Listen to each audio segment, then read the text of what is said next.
चलिए शुरू करते हैं। 6.1 कल ख़त्म हो गई थी। 6.1 का थर्ड क्वेश्चन था state whether the following quadrilaterals are similar और नॉट। ये सिमिलर है कि नहीं है। तो दो फिगर हैं वो सिमिलर हों, इसकी क्या कंडीशंस हैं हर्षिता या रोशनी, कोई बताओ।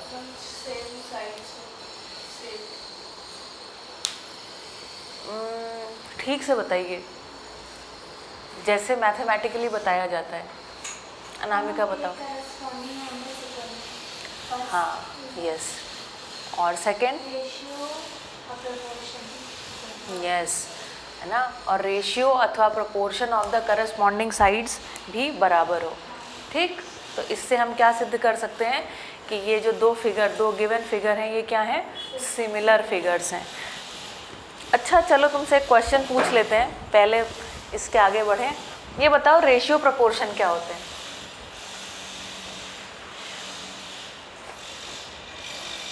चलो थोड़ा सा रिवीजन करा देते हैं। रेशियो एंड प्रोपोर्शंस को थोड़ा सा समझ लिया जाए। किसको समझ रहे हैं? रेशियो एंड प्रोपोर्शंस को। ये हमने किस क्लास में पढ़ा था? 7th में पढ़ना शुरू किया था, लेकिन एक्चुअली इसकी शुरुआत बहुत पहले से हो चुकी थी। तो मैंने कहा जब मैं आपके घर पे आई तो 1 कप चाय आप बनाना जानते हैं, जिसमें आप 1 चम्मच चाय पत्ती और 2 टेबलस्पून शुगर का इस्तेमाल करते हैं, ठीक है।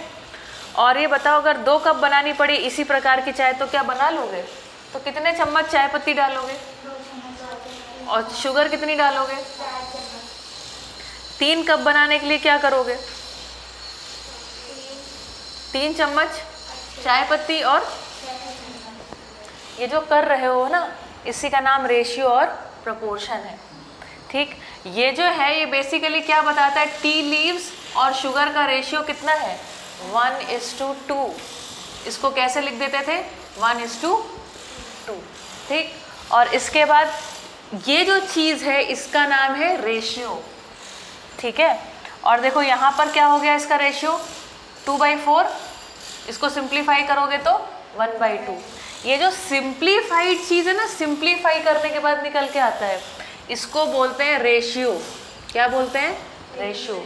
लेकिन जब हम स्केलिंग फैक्टर के साथ इसको रखते हैं तो इसी का नाम क्या हो जाता है? प्रोपोर्शन। और बताऊं, आप लोगों ने फ्रैक्शन पढ़े है ना, ये इसको बोलते थे सिंप्लीफाइड फ्रैक्शन और इसको बोलते थे इक्विवेलेंट फ्रैक्शंस। तो सारे सिंप्लीफाइड फ्रैक्शंस एक तरीके से रेशियो को रिप्रेजेंट करते हैं, और सारे जो इक्विवेलेंट फ्रैक्शंस हैं वो किसको रिप्रेजेंट करते हैं? प्रोपोर्शन को। प्रोपोर्शन का मतलब है ये सिंप्लीफाइड वर्जन हो सकता है ना हो। समझ में आ गया? ठीक, इसी तरीके से यहाँ पे देखो तो क्या निकल के आया, इसका प्रोपोर्शन कितना है? टी लीव्स और शुगर का प्रोपोर्शन कितना है? 3:6, है ना। रेशियो पूछा जाए तो कितना है? 1:2। ये बात याद रहेगी। ये बात कभी ना कभी पता चला कहीं किसी ने पूछ लिया किसी इंटरव्यू में कि बताओ रेशियो और प्रोपोर्शन में क्या अंतर है। हमको अक्सर करके ये बात भूल जाती है या पता ही नहीं चल पाती है ना। नहीं पता थी ना, ये दिमाग में था आपके रेशियो और प्रोपोर्शन? नहीं था, ठीक है।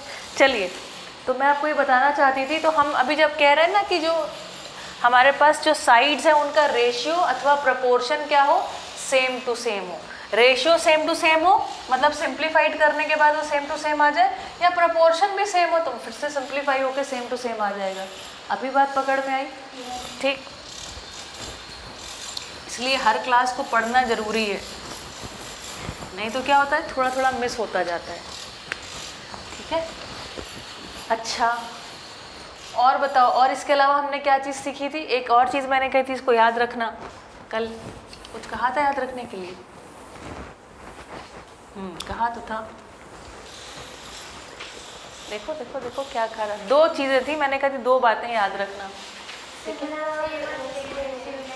हाँ, सारे शेप्स जो कॉन्ग्रुएंट हैं वो सिमिलर होंगे, लेकिन जो सारे के सारे शेप्स सिमिलर हैं वो ज़रूरी नहीं है कि कॉन्ग्रुएंट हों।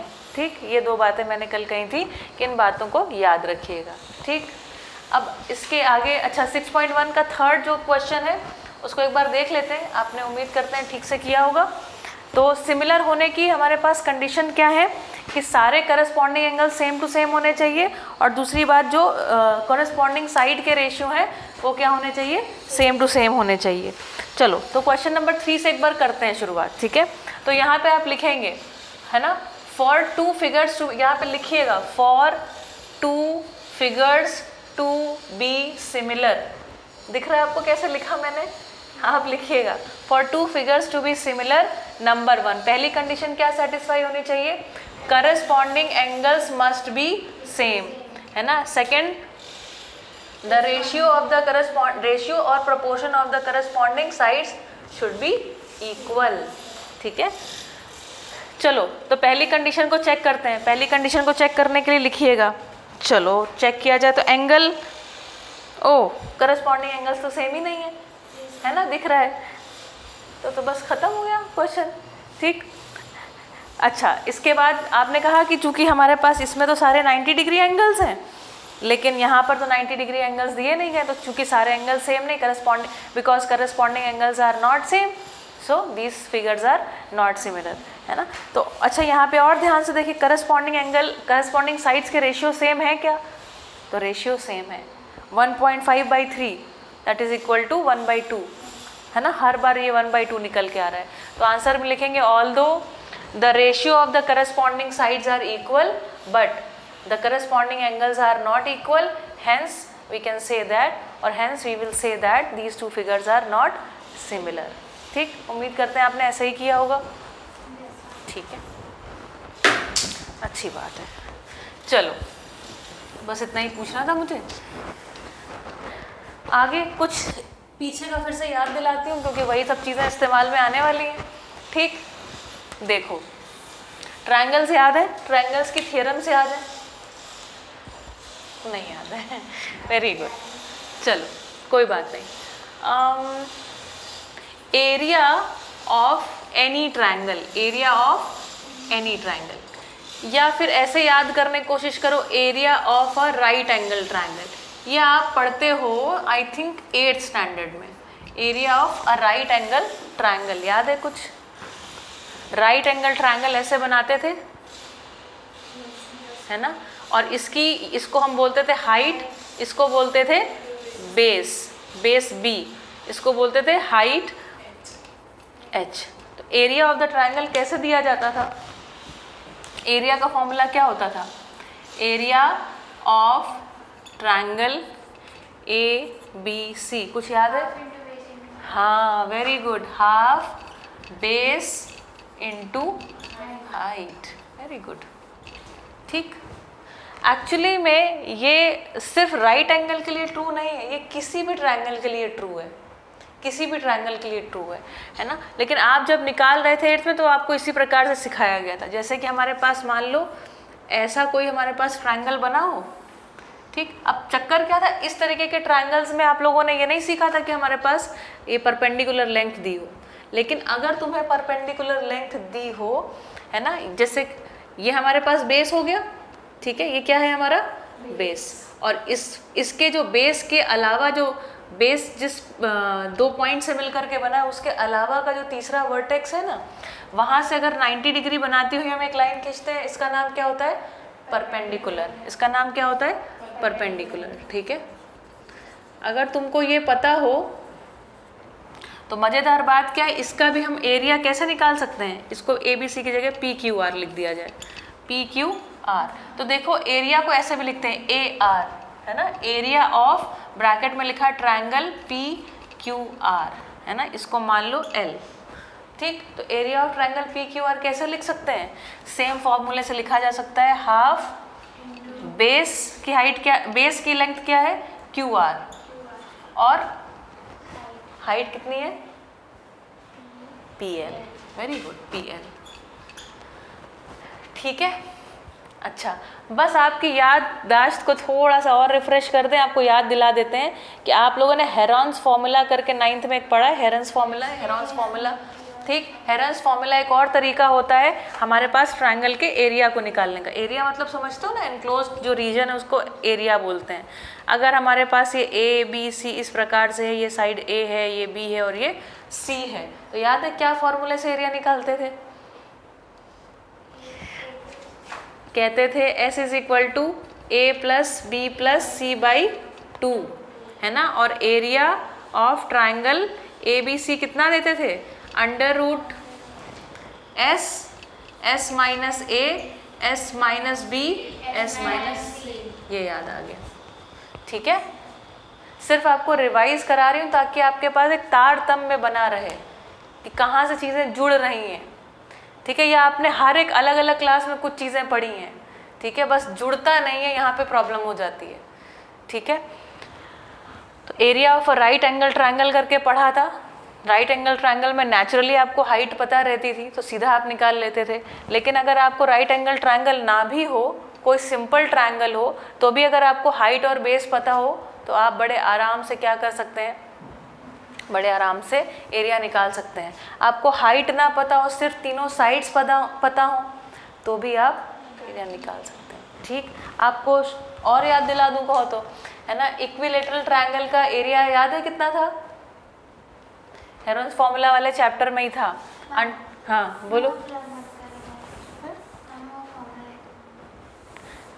You will have the recording. ठीक है, सो बताओ, याद करके बताओ, एरिया ऑफ इक्विलेटरल ट्रायंगल क्या था, अंडर रूट 3/4 ए स्क्वायर, और वो कहाँ से डिराइव होता था, वो इसी हेरोन्स फॉर्मूला से डिराइव होता था।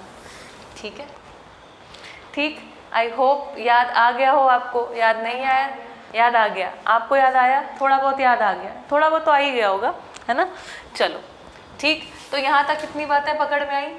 अब तुमको और चीज़ें सिखाते हैं। देखो, इसके कुछ प्रैक्टिकल जनक सर आपको करके दिखाएंगे, जब आपका कोर्स थोड़ा और आगे बढ़ जाएगा ना, उसके बाद ये सब करके दिखाएंगे, क्योंकि अभी अपने पास बहुत टाइम नहीं है। पैरेलल लाइंस की खासियत पता है आपको क्या होती है, क्या खासियत होती है? पैरेलल लाइंस के बीच की जो परपेंडिकुलर डिस्टेंस होती है, जो परपेंडिकुलर डिस्टेंस होती है, वो क्या रहती है, हर एक जगह पे क्या रहती है, सेम रहती है। ऐसा है कि नहीं है? परपेंडिकुलर लाइंस जो होती हैं वो हमेशा एक दूसरे से बराबर दूरी पर रहती हैं। इतने में कोई प्रॉब्लम नहीं। देखिए, मैं आपको याद दिलाने की कोशिश कर रही हूँ, आप मुझे बताइएगा। ठीक, तो ये दो हमारे पास पैरेलल लाइंस है। पैरेलल लाइंस में मान लो मैंने क्या किया, एक ये दो बिंदु कहीं पर निश्चित कर दिए, 2 पॉइंट निश्चित कर दिए। ठीक है, अब देखो मैंने क्या कहा, 2 पॉइंट निश्चित कर दिए, और 2 पॉइंट निश्चित करके इस तरीके से मैं यहाँ पे ट्रायंगल खींच रही हूँ। ये दोनों निश्चित पॉइंट्स हैं। ठीक है, और देखो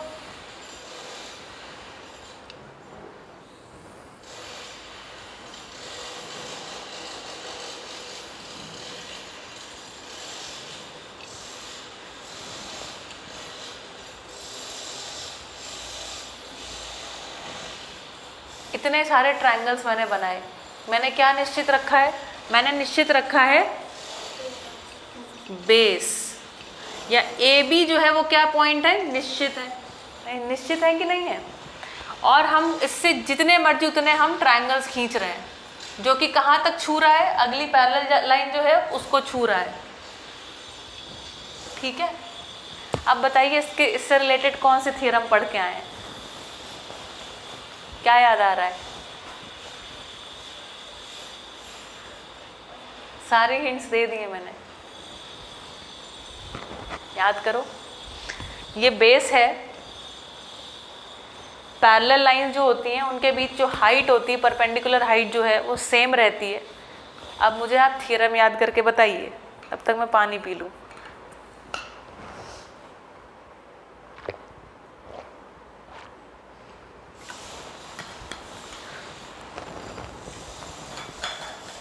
याद नहीं आ रहा है? नहीं याद आ रहा है? बहुत बढ़िया, कितना अच्छा लगता है मुझे कि पूछिए मत। मुझे लगता है क्या बढ़िया बात है। ये मैं क्या खींच रही हूँ? बोलो बोलो बोलो, हाँ बोलो। एक जैसे छोटे बच्चे पार्टिसिपेट करते हैं ना, वैसे पार्टिसिपेट करो क्लास में तो पकड़ में आएगा। बताओ ये मैंने क्या खींचा? ये सब क्या है? Perpendicular Heights. ये सब सेम है कि नहीं है? अगर ये h है तो ये भी कितनी है? h। ये वाली भी कितनी है? h। ये भी h और ये भी h। ठीक, अब बताओ एरिया ऑफ ट्रायंगल PAB कितना होगा? रोशनी बोलो।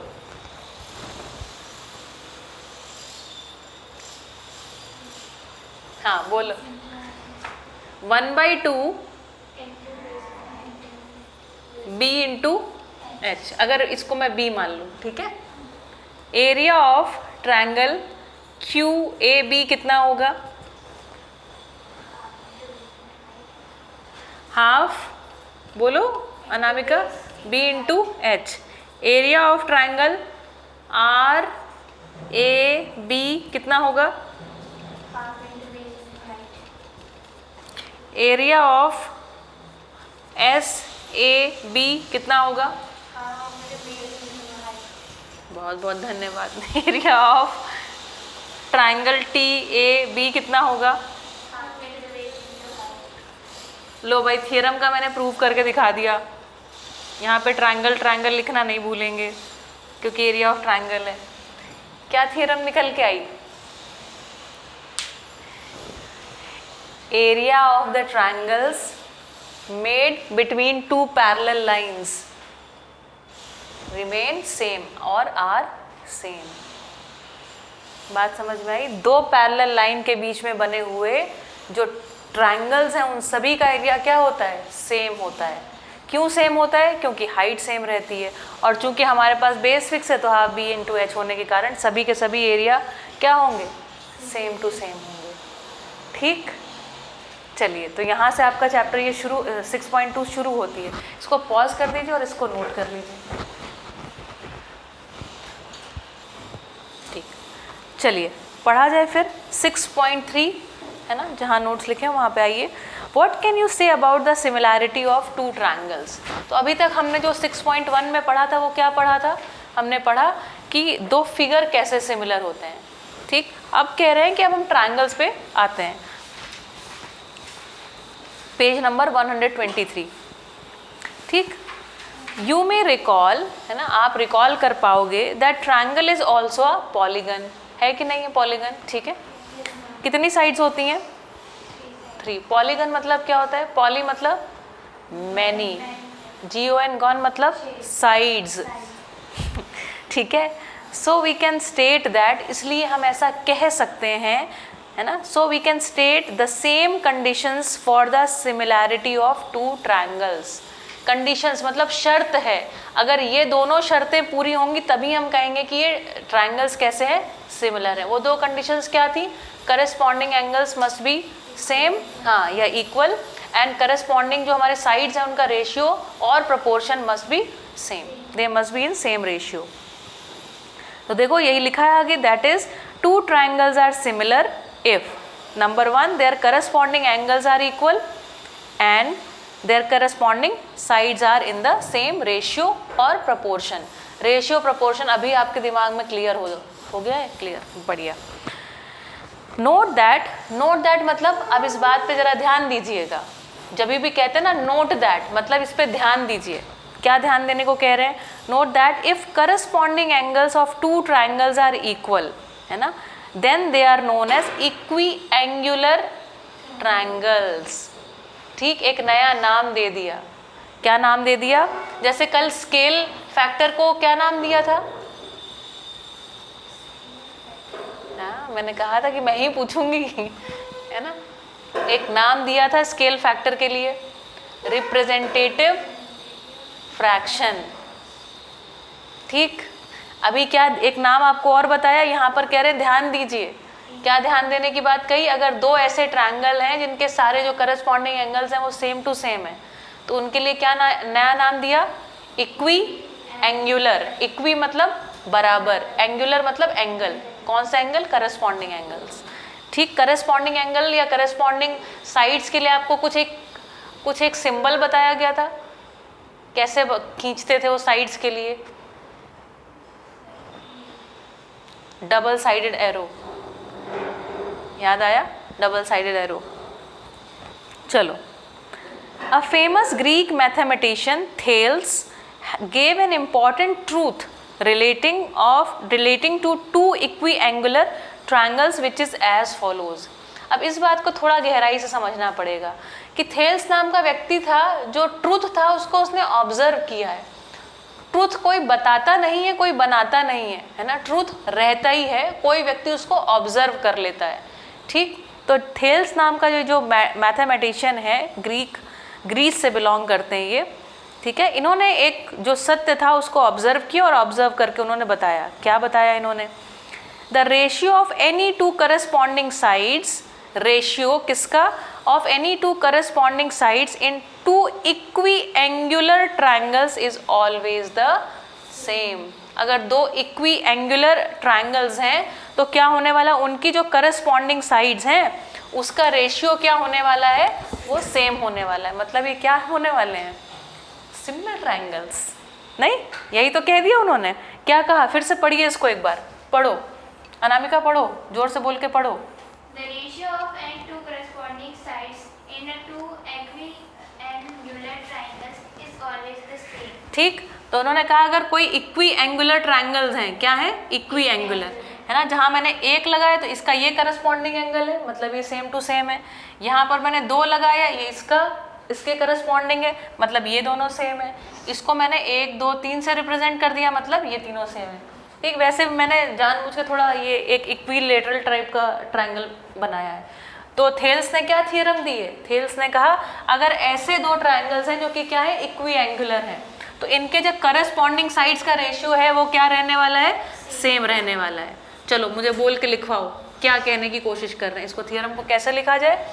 थेल्स ने कहा अगर ये हमारे पास एंगल्स सेम है, करस्पॉन्डिंग एंगल्स, तो ratio of their corresponding sides are also same.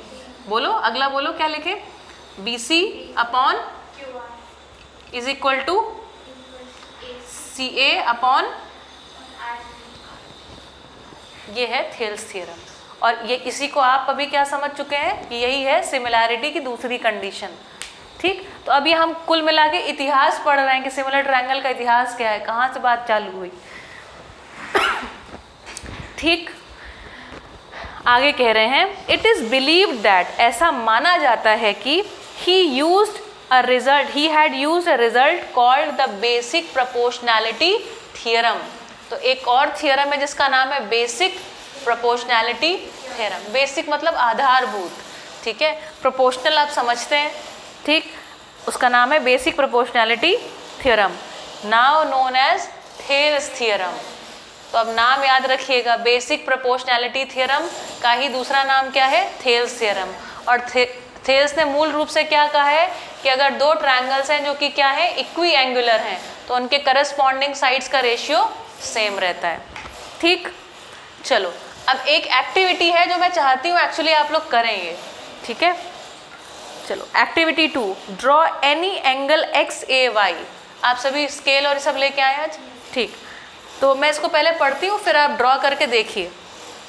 Draw any angle XAY and on it's one arm AX। उसकी एक दूसरी लाइन पर, मतलब आपने एक ऐसी सीधी लाइन खींचिएगा, ठीक है। जैसे मान लो एक सीधी लाइन खींच ली, फिर उसके बाद अपनी मर्जी का कोई भी एंगल बना लीजिएगा, वो लाइन खींच लीजिएगा, ठीक। उसके बाद 1 सेंटीमीटर पे 1 centimetre, 2 centimetre, 3 centimetre, 4 centimetre, 5 centimetre, इस तरीके से इसको बना लीजिएगा, ठीक। और इसके बाद यहाँ से ना परपेंडिकुलर नहीं, पैरेलल लाइंस खींचिएगा, है ना।